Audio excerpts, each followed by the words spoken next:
There are probably 2 million asteroids in our solar system. The reason that Psyche is unique is that it is metal-rich. It's believed that it may be a remnant core of an early planetesimal. One of the ingredients that went into making our Earth, and one that we cannot see any other way. And it would be the first metal object that humankind has ever visited.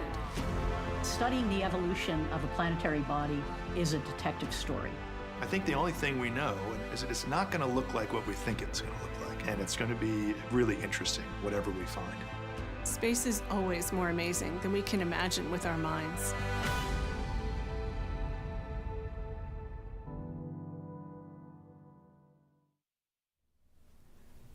Hello, and welcome to NASA's Kennedy Space Center on Florida's Space Coast. Thank you for tuning in for the Science News Conference for NASA's Psyche mission, humanity's first mission to visit a metal-rich asteroid. I'm Alana Johnson, Senior Communications Specialist for NASA's Planetary Science Division. We are just 2 exciting days away from a moment years in the making. NASA's sending its Psyche mission to examine a world substantially made of not rock and not ice, but of metal. Today, I'm joined by a panel of experts to give you a broad overview of Psyche's science. Lori Glaze, Director of NASA's Planetary Science Division at NASA headquarters. Lindy Elkins-Tanton, Psyche Principal Investigator, Arizona State University. Ben Weiss, Deputy Principal Investigator and Magnetometry Investigation Lead, Massachusetts Institute of Technology. David O, Chief Engineer for Operations, NASA's Jet Propulsion Laboratory, and A.B. Biswas, Project Technologist for the Deep Space Optical Communications Experiment. Thank you to the media for joining us, and we'll be taking your questions right after opening comments from our mission experts. Those of you who are watching online can submit a question at any time using the hashtag AskNASA. And now I'd like to kick it off to Lori Glaze. Great. Thank you so much, Alana. It is just incredibly exciting to be here with everyone and with everyone online, getting ready for the launch of this incredible mission, the Psyche mission. But first, I want to provide a little bit of context for Psyche, the asteroid. There are, of course, diverse populations of asteroids across our solar system. And these remnants that are left over from the earliest times in the formation of the solar system each can tell an exciting chapter of our origin story. Within Planetary Science Division at NASA, we have almost 40 missions that are currently either in development or in operations. And of those 40, 7 of those missions are actually focused on trying to understand what asteroids can tell us about our early formation and evolution. And in fact, 4 of those missions are celebrating some important milestones this autumn. We're calling Asteroid Autumn. If I could have my first graphic, slide, please. We kicked off Asteroid Autumn actually a couple of weeks ago out in the Utah desert when the OSIRIS-REx samples returned to Earth. That spacecraft has now been repurposed to go visit another asteroid called Apophis. We also celebrated, 2 days after that return, the 1-year anniversary of the double asteroid redirection test, where we, on purpose, impacted an asteroid with the spacecraft, the DART spacecraft, and for the first time ever, humanity was able to change the orbital trajectory of a celestial body. Now, tomorrow, those samples that we brought back from OSIRIS-REx, we are going to share with the world kind of our first look at those samples and our first impressions of what we believe we brought back from the asteroid Bennu. So that's going to be an exciting milestone tomorrow. Of course, we've got the Psyche launch coming up. I'll leave that to the team to talk about. And then coming up on November 1st is a milestone for our Lucy mission. Lucy, a mission that is going to ultimately, towards the end of the decade, explore a special category of asteroids called the Trojans that lead and trail Jupiter in its orbit around the sun. But coming up on November 1, Lucy's going to fly by a main belt asteroid called Dinkinesh. That'll allow them to do some risk reduction on the spacecraft and try out some of the terminal tracking software that they have there. It'll be a really unique opportunity for them to try out everything on the spacecraft. So with that, I really do want to make sure we have time for the whole team here to tell us about the exciting mission. Before I hand it over to the PI, Lindy Elkins-Tanton, I just want to give my thanks to the entire team. They've come through some tough times and really have done an amazing job on this mission. We know we're ready and cannot wait to get launched later this week. Thanks. Take it away, Lindy. Thanks, Lori. Yeah, it is all about the team. It really is. We're just days away from launching a mission to an object that humankind has never before studied up close. We've visited either in person or robotically worlds made of rock and worlds made of ice and worlds made of gas, as Alana talked about. But this will be our first time visiting a world that has a metal surface. So it's primary exploration of a new kind of world. There aren't that many completely unexplored types of worlds in our solar system for us to go see. So that is what is so exciting about this. And here's the thing. We do not know what Psyche looks like. We'll show you here an artist's impression of Psyche. And we've been using this wonderful art by the artist Peter Rubin. He and I Zoomed on the weekends for about a year while I told him all the scientific hypotheses that we have about this body, motivated by meteorites, motivated by theory and models, motivated by observations. And he made them into art. But let me show you for a moment what we can really see of this asteroid. What you're going to see next is what we call a shape model. Now, this is a model that is created by Mike Shepard and his team. This is not a photograph. What this is a computer compilation of radiation that has bounced off the surface of Psyche as it spins on its axis. So they use radar from Arecibo and infrared and visible light from many different telescopes and compiled that all together in a computer to make a model of the shape. So we think we have an idea of what its shape is. And I always joke that it's shaped like a potato because potatoes come in many shapes, so I'm not wrong.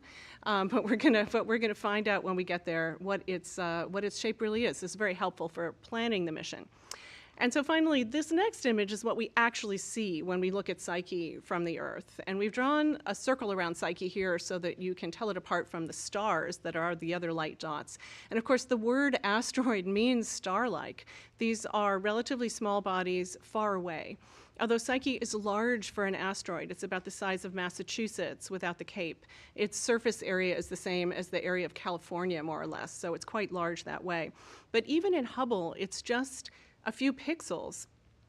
So we've talked a lot in the past about the data that shows us that Psyche has to be mainly metal. It's kind of confusing to say we don't know what it looks like, we don't have a photo, but I can tell you it's made of metal. We know that its density is very high. We know the shape of the reflected light off of its surface and the way radar interacts with it. So we're quite confident that it is largely made of metal along with something else. That something else might be rock, it might be sulfur-based, it might be carbon-based. We don't know. And that is really the excitement of this.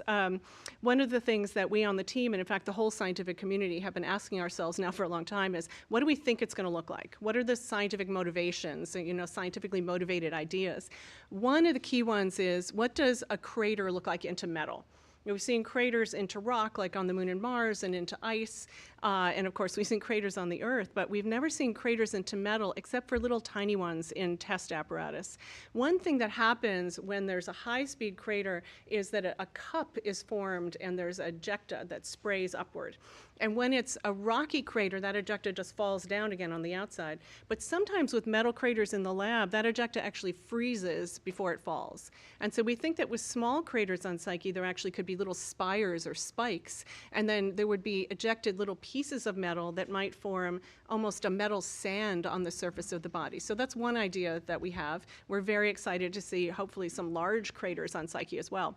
Another one is that way back 4,568 millions of years ago, at the beginning of our solar system when Psyche was formed, it was hot and liquid, and it might have had volcanic eruptions onto its surface. And there's a whole geochemical story behind this, which I'm not going to get into in this moment, but to say that it seems highly likely that it might have had sulfur-rich eruptions from volcanoes, or at least from fissures, when it was very, very young. So maybe today we would see the remnants of those flows on its surface. There also could be giant cliffs as it shrunk, as it froze. And so would we see spiky metal craters, huge cliffs? Would we see old, eroded lava flows that would be greenish yellow from their sulfur content? This is our scientifically motivated idea, almost certain to be completely wrong. It's going to surprise us when we get there. We're going to find out that our basic scientific understanding is going to be updated, and that's why we need to go. So that's the real excitement for me. We don't know what it's going to look like. We're going to be surprised. We're going to learn something new about a fundamental building block for rocky planets, that is their metal cores. It's as if the Earth was a cake. It had been all mixed up and heated and made into its final cake, and we don't know what the flour and the eggs and the butter are. So we're going to go meet one of those ingredients when we go see Psyche. So today, just 2 days from our first launch opportunity, I've been working on this project. Ben and I have been working on this project for 4,473 days, or 12 years. And so, so many emotions and thoughts at this moment. But one thing about the miracle that humans can do these mega projects that take thousands of people, and no single person actually understands how the whole thing works, and it lasts for decades, is that every seeming finish line, like a launch, is actually the starting line of the next marathon. And so we're really excited to see what comes next, and eventually to be at this asteroid and to share these images with the whole world so we can all look at the same time.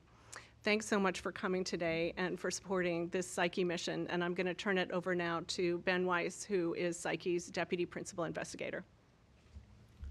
Hi, so I'm going to tell you about how we're going to use observations at the asteroid to understand how Psyche formed. And that's our mission's central science objective. So we have two leading ideas for how Psyche formed.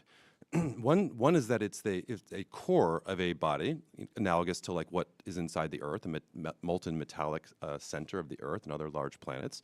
But in this case, that Psyche had its outer layers stripped off by asteroid impacts in the early solar system, so we can see its surface today. And the other idea is that Psyche is a kind of primordial unmelted body, basically formed of the very first materials in the solar system that came together under gravity and basically has been preserved in this primordial state ever since. So we are going to go into orbit around Psyche and measure its various properties at lower and lower altitudes, and we're carrying 3 different instruments, and we're also going to be using the radio antenna to look at these different ideas. And really the key characteristic of a body that's a core is that there's large regions of almost pure metal and maybe other regions that are pure rock. That's the characteristic of large-scale melting in which a core will separate out from a body. So each of the instruments is going to make an observation that looks at that metal distribution and rock distribution. But before we talk about the details, let's just show you what the spacecraft looks like. So here's the Psyche spacecraft. First, we're pointing out the X-band high-gain antenna, and then we're going to show you the 2 other antennae on the bottom. These are used for communication and also for tracking the spacecraft's position. Then we've got multispectral imagers, a pair of them. And we've got the gamma ray and neutron spectrometer for measuring composition. And then on the end of this other boom here, we've got 2 magnetometers for measuring the magnetic field. Okay, so let's talk about how we can use these data to understand Psyche's origin, starting with the antenna. So we use the antenna primarily for communication with the spacecraft, But it turns out you can also use this to determine the gravity field. So just like a train, when it comes towards you, it's got a higher pitch, and when it passes you, it's got a lower pitch. We can look at the pitch or frequency of the radio waves coming from the antenna and figure out how fast the spacecraft is moving. And when it's in orbit, we can track this speed as a function of its position around the asteroid. And from that, we can see how lumpy the gravity field is. So when it's above a dense region, it might be moving faster, and when it's above a less dense region, the spacecraft might be moving slower. And so if we see large regions of high gravity and low gravity, like kind of a lumpy gravity field, that would support the idea that Psyche formed as a core. Whereas if it's kind of a smooth gravity field, that would suggest the metal and rock are mixed at fine scales and it's unmelted. Okay, the second instrument is the multispectral imager, and like its name says, like we can take images in different spectra. So basically we can tell the color of the asteroid. And it turns out the metal has a very characteristic red color that we can distinguish it from minerals. And so this instrument will take the highest resolution data of the surface, and we'll be able to see whether there are large regions of metal separated from large regions of rock. We also just are dying to see what a metal world looks like, as you heard from Lindy. And so, what does a volcano look like? What does a crack look like? What does a crater look like? What does a lava flow look like? The multispectral imager is going to be a fascinating window into metal world. Okay, the next instrument is a gamma ray and neutron spectrometer. And this is a fascinating instrument. The way it works is that Psyche is constantly bombarded by high-energy particles, cosmic rays produced by the sun and from outside the solar system. And these cosmic rays interact with the atoms inside Psyche, and those atoms will emit characteristic gamma rays, high-energy light essentially, and neutrons. And we can identify their composition essentially by looking at these gamma rays and neutrons. And so it turns out, among other things, the gamma ray neutron spectrometer is very, very sensitive to metal. So we'll be able to map the iron composition and look again for large regions of metal, see whether it's separated from rock. Okay, and then that brings us to the magnetometer. So the magnetometer is going to be trying to measure the magnetic field around Psyche. And another characteristic of planetary cores is that they often generate large-scale magnetic fields, the way the Earth's core is. When they're molten, the churning of this conducting liquid generates currents, which then produce a magnetic field. So Psyche today is long frozen, but if it formed as a metallic core in the early solar system, it was once a molten body, and it would have been cooling really quickly and potentially generating a magnetic field.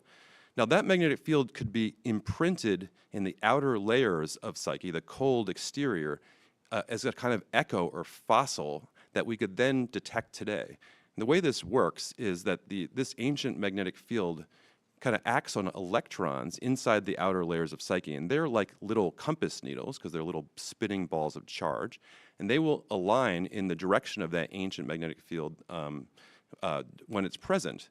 But the key thing here is that even when that field is long gone, these electrons can stay aligned in the direction of that ancient field for many billions of years.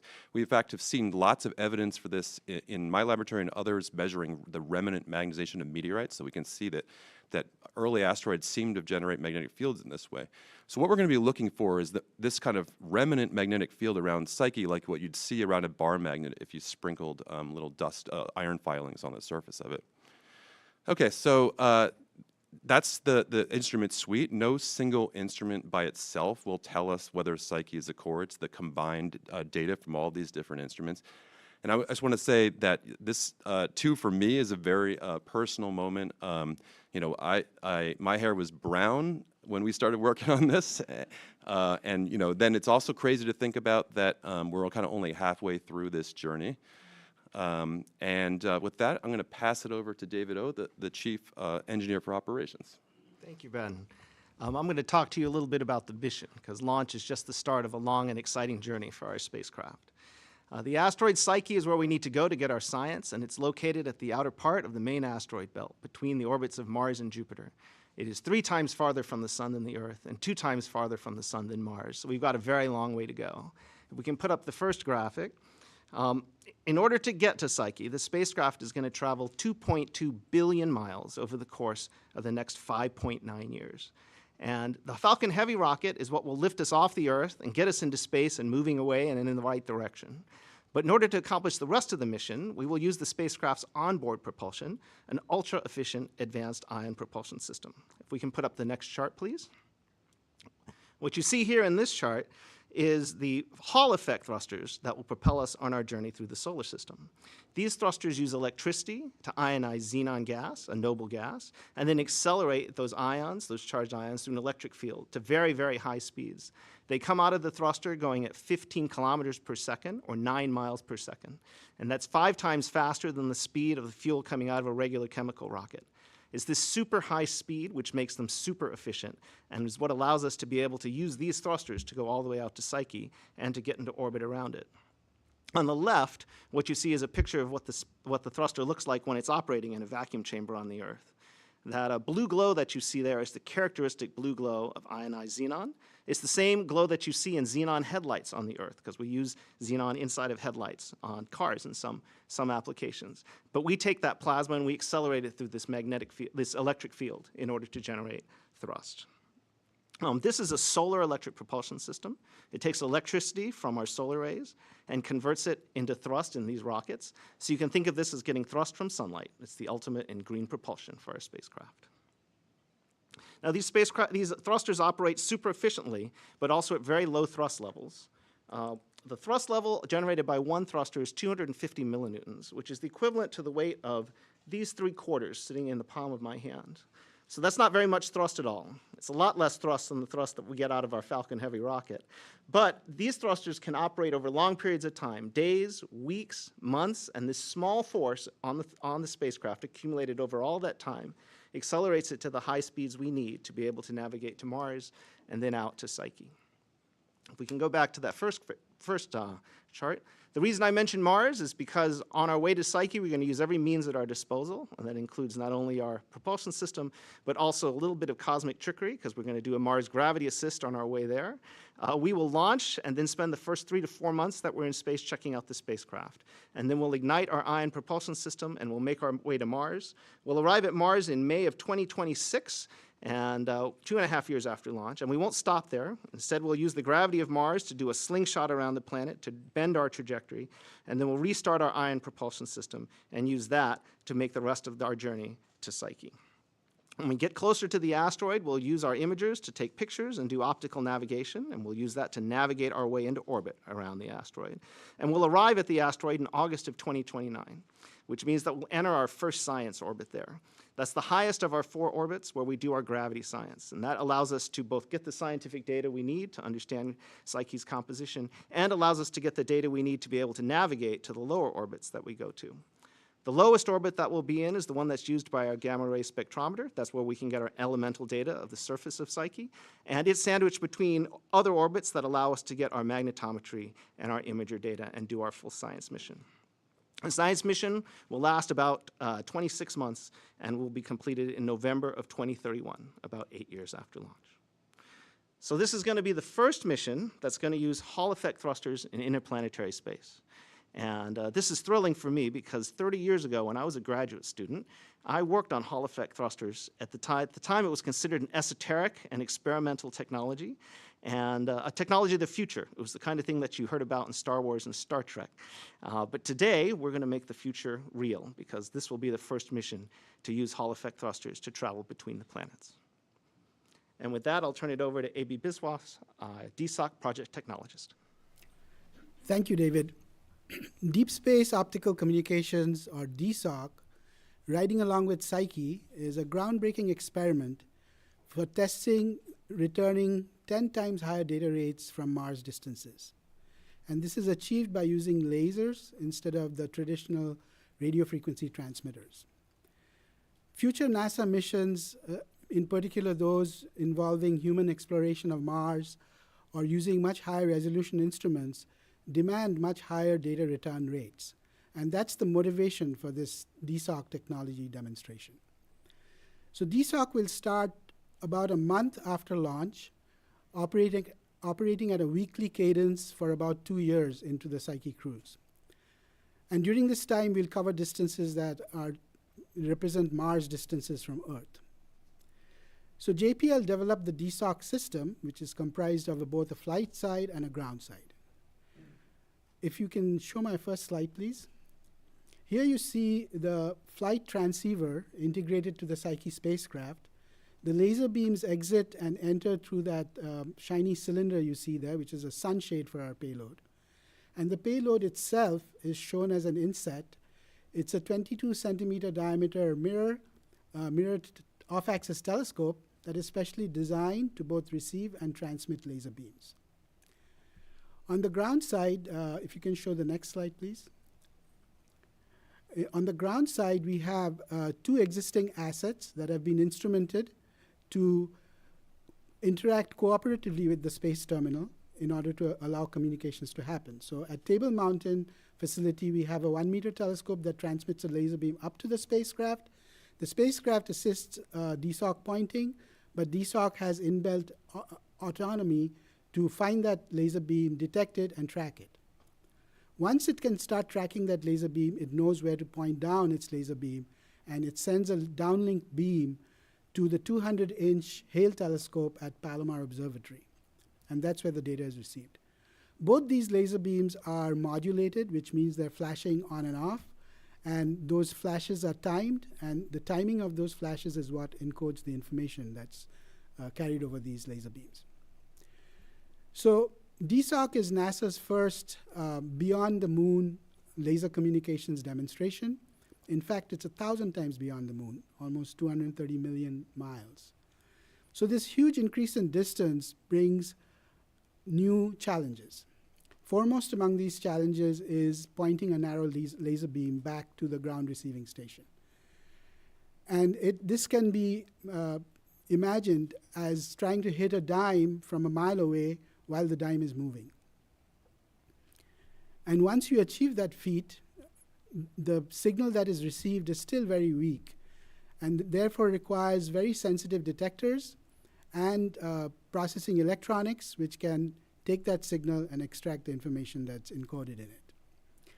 So JPL has developed a host of new technologies, many of them flying for the first time, which are distributed both on the flight side and on the ground side. So on the flight transceiver, we have lasers that put out precisely timed laser pulses. We have sensitive cameras that detect the laser beam that comes up from Earth. And we have an assembly of sensors and actuators that help control the laser beam pointing. On the ground, we have, if we could go to the next slide, please. We have several technologies on the ground, but the most exciting one is the superconducting nanowire detector. The next slide, please. This is a mesh of nanowires that forms a detector that sits behind the Hale telescope. And the flashes of light that are transmitted from space, they get weaker and weaker in strength as they approach Earth. And by the time they get to Earth, they are just a handful of photons or quanta of light energy. And as these photons hit this detector, which is at about 1 Kelvin, which is very cold, these nanowires transition in and out of superconducting state. And as they do that, each time they make a transition, electrical pulse comes out. And this electrical pulse both tags the time of arrival of the photon and detects the photon. And then there's high-speed electronics that processes this and can then extract the information that's being sent over this laser beam. So here we are 2 days from launch. I think we've spent as many millions of hours as the distance that we're trying to transmit photons over. And there's been a lot of, it's a time for reflection and recognition of the hard dedication that's been from multiple disciplines. And we're very excited and eagerly awaiting validating this technology that will augment NASA's future missions. And with that, I'd like to hand it over to Alana. Thank you, A.B. Thank you to all of our experts. The phone line is now open for those of you calling in. Please identify yourself and your outlet and the expert to whom you would like to address your question. We're going to start out today in the room. I'm going to go with somebody over here. Any questions in the room on the right side, left side, right side? Let's go right side. Hey, Ken Kramer, Space Up Close. Congratulations first. It was wonderful to see your probe in the clean room a few weeks ago. So with all these science instruments, I wonder if you could tell us how quickly will you be able to determine it really is a metallic asteroid? Thanks. All right, so that's this has been one of the really fascinating challenges of this project from a scientific point of view. How do you plan a scientific investigation for an object where you don't know exactly what that object is? If you knew you were going to Mars, you know when you're going to be able to see a rock. The problem with promising a time that we're going to identify some aspect of Psyche is that it's going to depend on what Psyche really is. And so there's not really a precise answer that I can give you. It might take us a little while. And one of the ways that we've organized this investigation is that all of our broad science questions require data from all of the instruments to answer. And so for ultimate answers, we're really going to have to wait till the final closest orbit when we get the gamma ray and neutron spectrometer data. There could be earlier surprises, but it's going to be a little bit of a waiting game. I can just add one thing to that. So as a perfect example of what she just said, Psyche could be a core, but it may or may not have a magnetic field. It could be completely non-magnetic, or one of the most magnetic things a spacecraft has encountered. And if we do see that it's got a strong magnetic field, that would indicate that it formed as a core, but we might not know that until one of the lower orbits. But if it turns out it's not magnetic, then that still allows it to have been a core, but maybe it just didn't generate a magnetic field. So that's a perfect example of how we can't plan this. Okay, we're going to go to the phone lines next. Bill Harwood from CBS is the first on the line. Yeah, thanks very much. I think this one's for David, if I could. It's kind of a nuts and bolts question. Can you walk us through the 4 planned orbits in terms of their inclination? I got confused by the sequence and wanted to keep the altitudes and inclinations straight as you move from, the A orbit and then ultimately back out to, I guess, C. Thanks. Let's see. You guys correct me if I have it's AB1, C.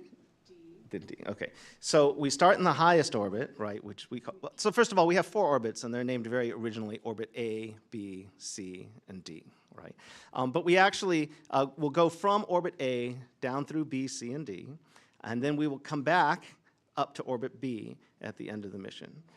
So as we go through those orbits, we're basically, A is the highest altitude, D is the lowest altitude. D also, I believe, has an inclination change associated with it at the low altitude to be able to get the science. So we go A, well, I guess it's very simple, A, B, or B1 if you want to call it that. We skip C on the way down. Okay, so let me say it like this.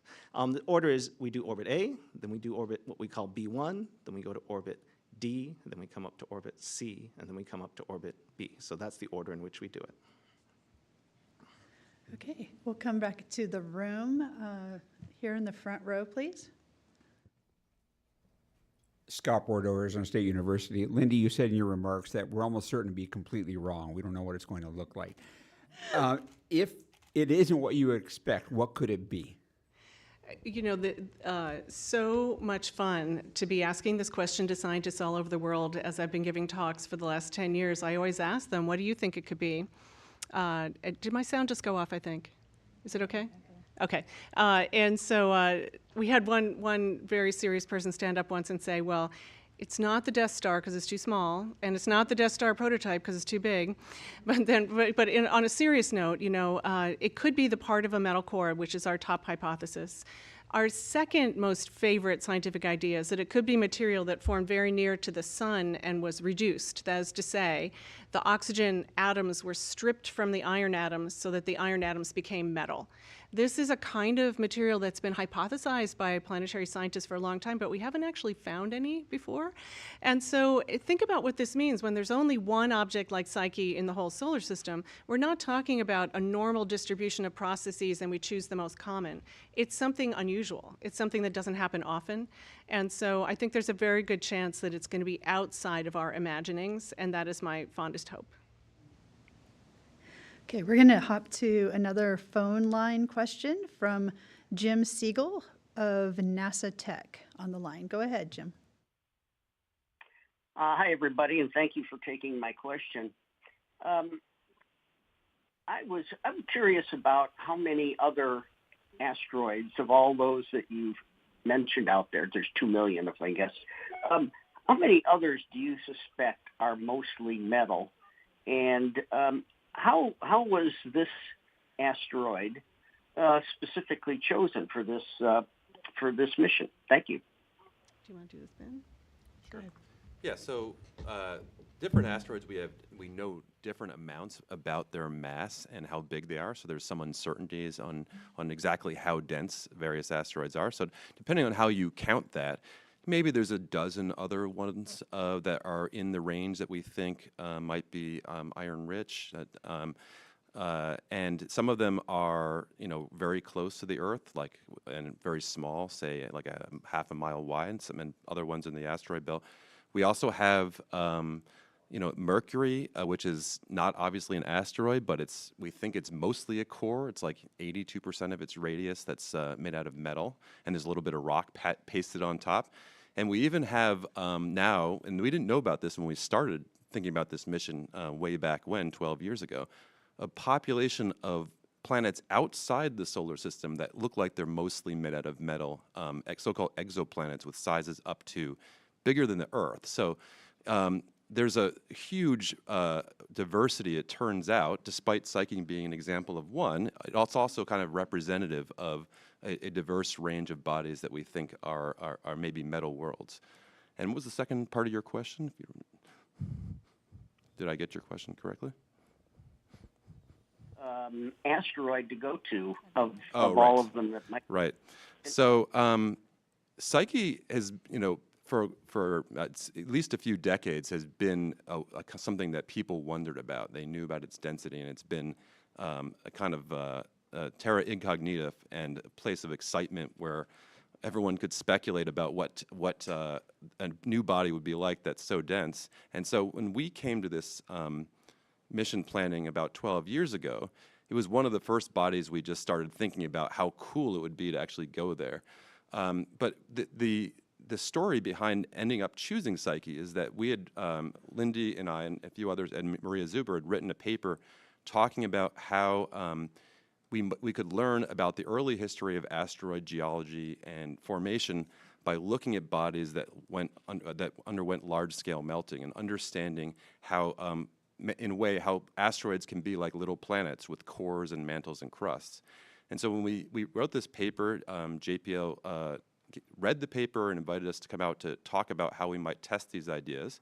And we started working with the engineers at JPL to look at what asteroids we might be able to visit given the trajectory constraints. And like I said, Psyche was always one of those that right in the beginning attracted us, and we ultimately realized that it was an achievable mission.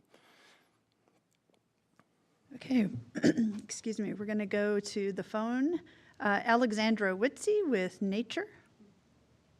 Yes, hi. I know we're talking about science today, but with the first launch opportunity coming up and a 20% favorable weather forecast for Friday's attempt, for those of us sort of trying to juggle travel plans, what do we know about launch opportunities after Thursday? How quickly can you recycle, and what does the weather look like in the successive days? Who wants to take that one? Should we give it to David? Can take that, David? Let's see. I think I looked at the weather forecast this morning. It did look challenging for Thursday. I think we were showing maybe a 80% chance of rain and thunderstorms and things like that. The conditions do start looking better over the weekend, but I think we're still 50-50 according to the weather forecast going out. Now, we are a planetary launch, and we're aiming for a planetary launch window. We have a limited number of opportunities to go, so I think we may be pretty aggressive in our attempt to get off the ground here, but the weather will need to cooperate for us to do it. Well, just to add, we have an opportunity every single day, and so there's actually not a huge risk here. We've got enough days, and we have a chance every single day, and so it might not be Thursday, but it's going to be really soon. Okay, let's come back into the room right here. Stephen Clark from Ars Technica. This is probably for Lindy or Ben, but is there any plan to look at Psyche with Webb if you haven't already, and would any Webb observations kind of give you any hints about what's to come? Yeah, actually, I'm excited to tell you that Webb's already looked at Psyche. We got time in cycle 1. This is a project led by very talented young astrophysicist Stephanie Jarmack, and I'm kind of tagging along on that team. And did not look at Psyche with cameras, though, looked at it with infrared spectrometers to see if we could see any sign of certain kinds of composition on the surface. And that data is still in analysis and nothing that can really be announced with any surety right now, but that is helping us in our story. Okay, let's stay in the room here. Any questions from the back? No? Okay, we'll go to the phone lines. Bradley Warren with NASA Spaceflight is on the line. Go ahead, Bradley. Hagen Warren here with NASA Spaceflight. Thanks for taking my question, and just congratulations to all the Psyche teams for getting to this point. Very exciting. My question is, how soon after launch will Psyche's instruments be turned on, and what does the process for getting those instruments active look like? And then during the coast phase, will teams use the instruments during the gravity-assisted Mars as sort of like a dress rehearsal for the instruments to ensure that they're working properly and ready for use at Psyche? Thank you. Is that David for ICO? I'll start with talking about the instruments being turned on. The first of the instruments, the magnetometer, gets turned on right after we launch. 5 days after we launch is the plan, if everything's going nominally, as we say. The gamma ray spectrometer gets turned on a few weeks after that, and we'll be checking out the imagers as well during that first 4 months of operations. Maybe I'll throw it back to one of you to talk about what we do with these instruments when we go by Mars. Yeah, it's going to be calibration, so no science, but lots of practice. And when we turn the magnetometer on right after launch, the reason we're doing that is the magnetometer is extremely sensitive, and it turns out our main noise source is not any noise inside the instrument, but actually the magnetic field coming from the spacecraft itself. Now, JPL did a really deep dive to try to make the spacecraft as non-magnetic as possible, and it's the field at the magnetometers is less from the spacecraft than in my 3-layer magnetically shielded room at MIT, where I make extremely high sensitivity magnetic field measurements. So they did a fantastic job. Even so, the field is not zero, and so one of the things we're going to be doing is just watching the different parts of the spacecraft as they turn on, and basically recording their signals so we can remove that from the measurements when we get at the asteroid. Okay. I guess I'll add the radio science, of course, is our radio system, and it'll be on 5 minutes after separation, because it's the same radio system we use to verify that the spacecraft is safe and sound. Okay. We're going to head back to the phones with Bill Harwood again from CBS. Go ahead, Bill. Hey, thank you very much. I didn't state my first question very well. Let me try that again. When you guys get down to orbit D, is that essentially equatorial, and what is the science that you're doing that for specifically? I mean, I'm assuming it's gravity science and stuff like that, but can you just talk about, why you changed planes in this mission from a science perspective? Thanks. Yeah, okay, great. The lowest orbit is very important because of the needs of the gamma ray spectrometer. All the other instruments, the neutron spectrometer, the imagers, the magnetometers, and of course the radio science, they're going to be on all the time. But the gamma ray spectrometer needs to be as close to the body as possible. And so that's why that special orbit, so that we can get the surface composition for that from that instrument. Okay, we're going to go to Stephanie on X is asking, what cameras are aboard Psyche? Will we see any pictures along the way, like during the gravity assists? Anybody want to take that one? I can, yeah, go ahead. Well, so these are what we call multispectral imagers. So they take basically images in different wavelength bands. So you can basically build up kind of a color, pseudo-color map of the asteroid. And as these images are taken, they're basically going to be posted online essentially right away. So we'll all be basically seeing these images together for the first time. Okay. We'll come back to Stephen Clark here in the room. Hi, thanks for taking another question. I think this is probably for David. Can you kind of walk through what happens after the spacecraft deploys from Falcon Heavy in terms of deployments of appendages and first acquisition of signal, et cetera? Sure, I can walk you through a little bit of that. The spacecraft will come off the Falcon Heavy vehicle, and then 5 minutes after it separates, it'll turn on its radio. It will stabilize itself from any spin or change in attitude that's left from the launch vehicle, and then it will deploy its solar arrays, those 2 big 5-panel arrays that come out the side. It does all of that autonomously. It does that under its own control. And then once it has deployed the solar arrays, it will find the sun and then turn itself towards the sun to get power, and then orient its antenna towards Earth so that we can get communications on the ground. We may have communications during parts of that sequence, just as the spacecraft is turning, but it's only at the very end of the sequence that we have guaranteed communication from the spacecraft. So the spacecraft largely takes care of itself upon separation if things go well. It will autonomously deploy its solar arrays, autonomously get itself power positive, get itself electrically charging its batteries, and then autonomously get itself pointed at the Earth so we can communicate with it. And that's the point at which we'll have the ground team pick it up. The nominal time is probably 2 hours after launch. It could be earlier because we're very close to Earth and our antennas have a very wide coverage range. So it may be that even if we happen to turn the spacecraft through the edge of the antenna, we'll get a little coverage earlier on. It could take later in the event of contingencies on board the spacecraft, but you can call it nominally the 2-hour time frame. Okay, we're going to go to Parul on YouTube is asking, is there a plan to bring a sample from Psyche just like Bennu? And also, can you explain what never-before-seen aspects we can get to know by studying this asteroid? Yeah, I'm happy to take that. Yeah, no, we're not bringing back a sample. Bennu is a very near-Earth asteroid, and Psyche is a very far-away asteroid. Even at its very closest, it's 250 million kilometers away from the Earth, which is 3 times farther than Mars is at its closest. And when it's far away, it's 650 million kilometers away. So going all the way there, taking something and bring it back. Also, because we don't know what its surface looks like, we're not ready to land. We're not ready to sample. We've got to have some sense of what this object is like before we can take that next step.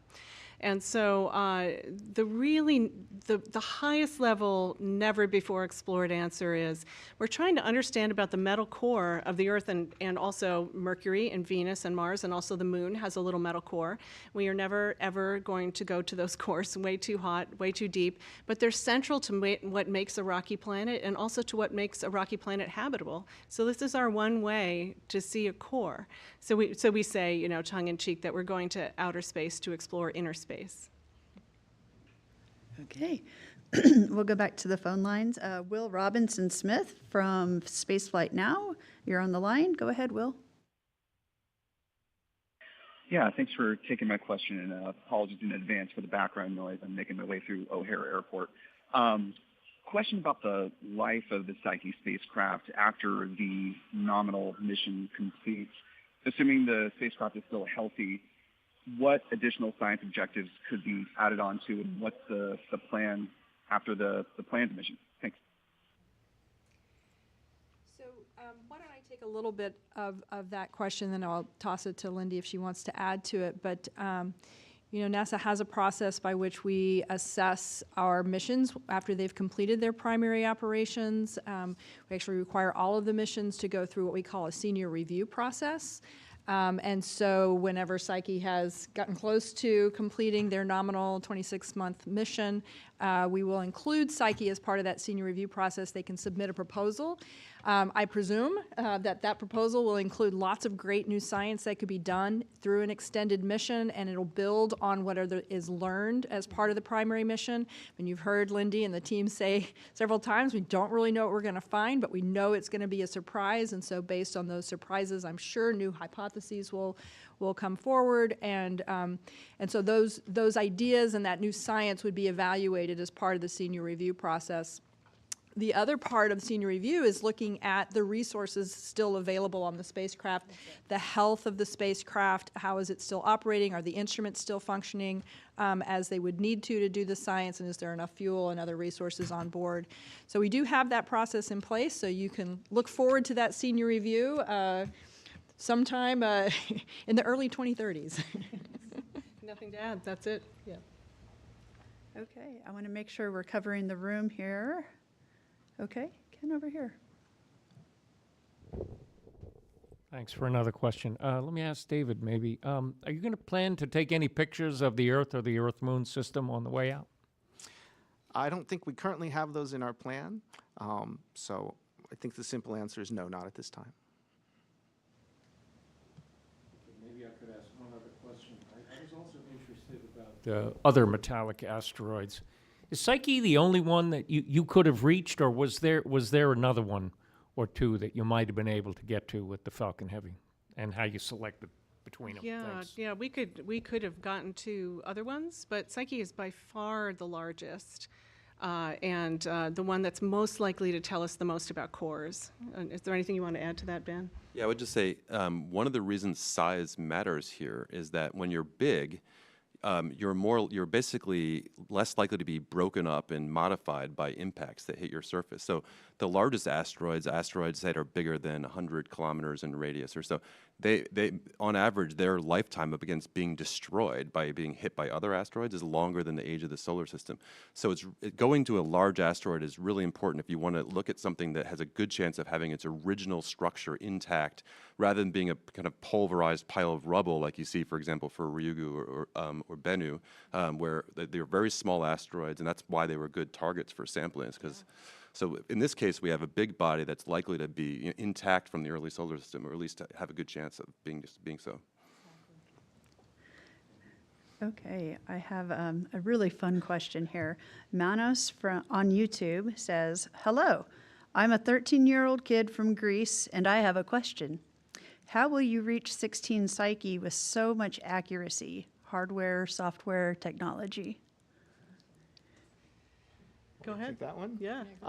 It's a challenge. We have astronavigators. We have people who navigate our spacecraft, largely using the radio system that we have. We can use this combination of Doppler and what we call ranging to get very accurate readings of where the spacecraft is in space when we communicate with that.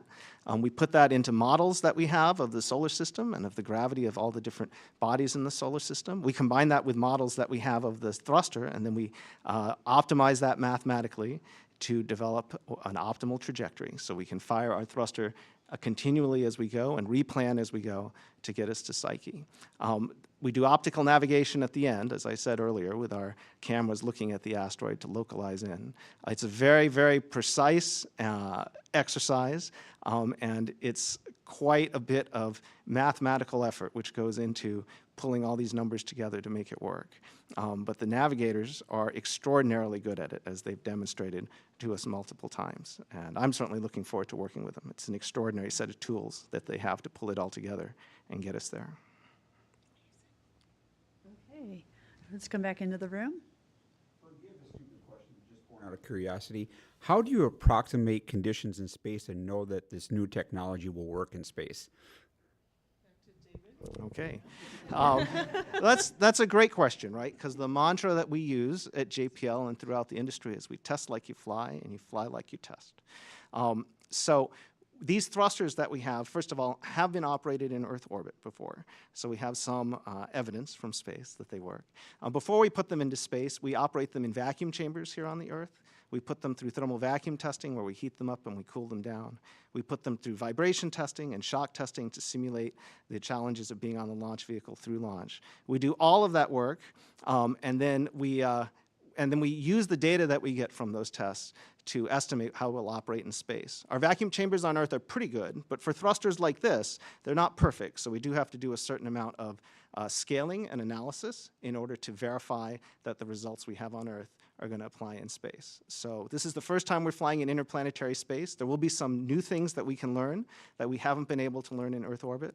So we do that through this combination of testing, analysis, and then we get to space and take care of the rest, the little bit that's left in our initial testing in space.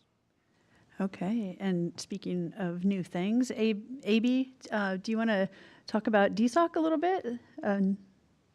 Yeah, it's pretty much what David said. I mean, we did the same thing with all our assemblies. At the unit level, we put them through thermal vac, vibe, shake, shock, all those things. And we also did some at the assembly level.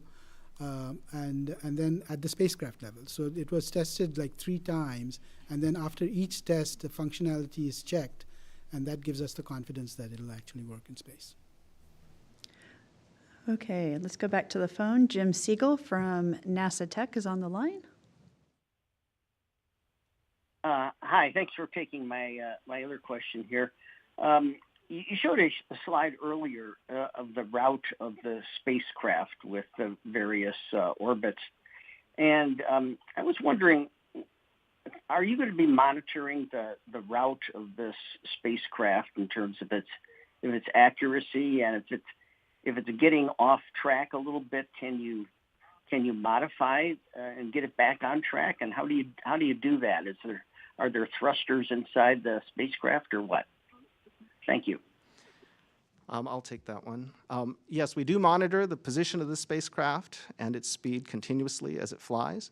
The thrusters that we have on board can be both turned in space to different directions and have gimbals on board, which allow us to steer them. And by taking a look at the data we have from the trajectory and replanning our path as we go, we can steer the thrusters to keep us on course as we go past Mars and as we get to Psyche. So it's a continuous improvement process, a continuous monitoring and optimization process as we fly. Okay, that's all the time we have for today. Thank you to the media for all of your questions, and thank you to our panel of experts. Please join us tomorrow at 1 p.m. Eastern for the Psyche pre-launch briefing. You can find our full Psyche programming lineup and mission updates at nasa.gov/Psyche. And keep the conversation going on social media using the hashtag Mission to Psyche. And be sure to set your alarms for Thursday morning to watch our live coverage of the Psyche launch October 12th at 10:30 a.m. And we just thank you and goodbye from NASA's Kennedy Space Center. Go NASA, go Falcon Heavy, and go Psyche.